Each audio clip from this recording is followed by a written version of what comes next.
سلام رفقا، حالتون خوبه؟ چطورید؟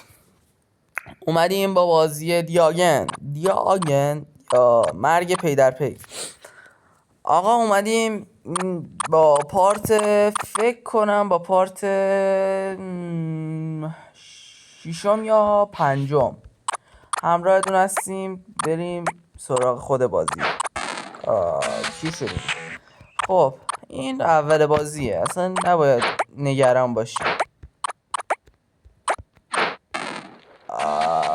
خب کسکش، من رد شده بودم از این قسمت.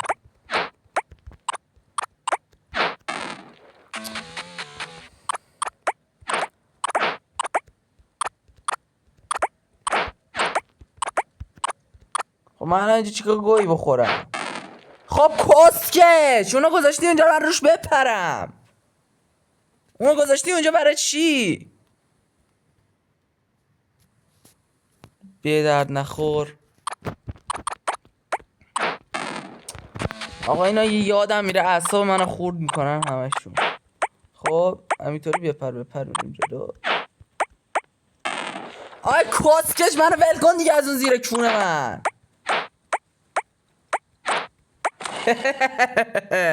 کیر شدی استاد؟ کیر شدی عزیزم؟ رفقا قرار شده یه بازی دیگه، یه بازی چند نفر است، آنلاینه، اونم خیلی بازی قشنگه، اونم بازی فشاری کننده است، خیلی هم اعصاب خورد کننده غریب. خب کیر، اونم قراره با چند تا از رفقامو بیارم تو بازی، با هم بازی کنیم ببینیم چه کار می‌کنیم. آها، من اینجا بپرم یا نه؟ رد شدم. من نینجا، من تو شبم میفهمم باید چه غلطی بکنم. من میفهمم، من خودم، من خدای ایرانم. الکی میگم، من کسشر میگم، کیر شما هم نیستم. آقا بپرم پایین یا نه؟ بپرم. نمیپرم. نگاه کن، یه تیغه کسکشون بالا داره میچرخه. اگه ببینیش، اگه میپریدم یه الان میومد تو کلم.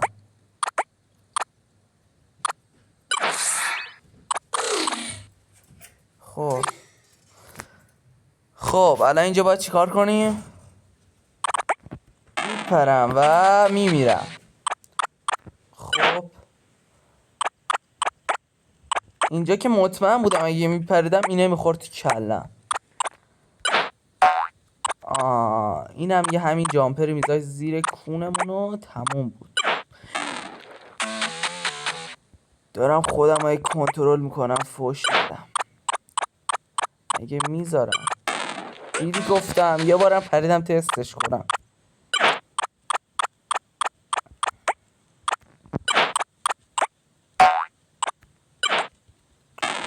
یادم رفت.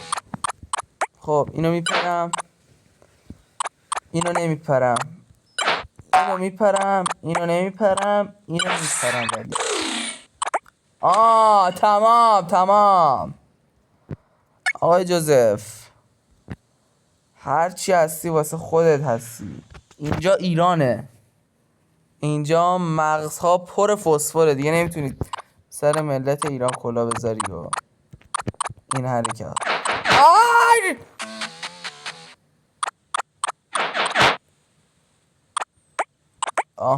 دیگه رد شدیم. ریدم تو خودم.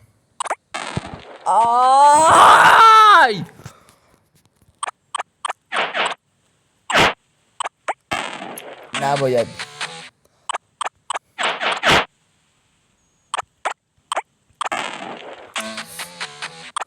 میخوام دهنم باز کنم، هرچی از دهنم در میاد بگم، ولی میگم نه، من بی تربیت نیستم.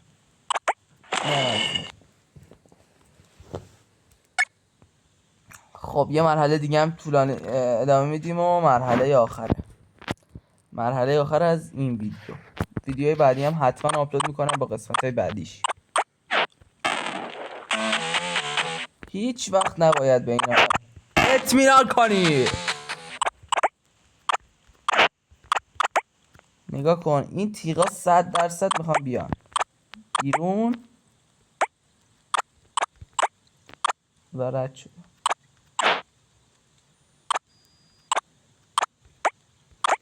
رد شدیم و بله خداحافظ تا ویدیوی بعد.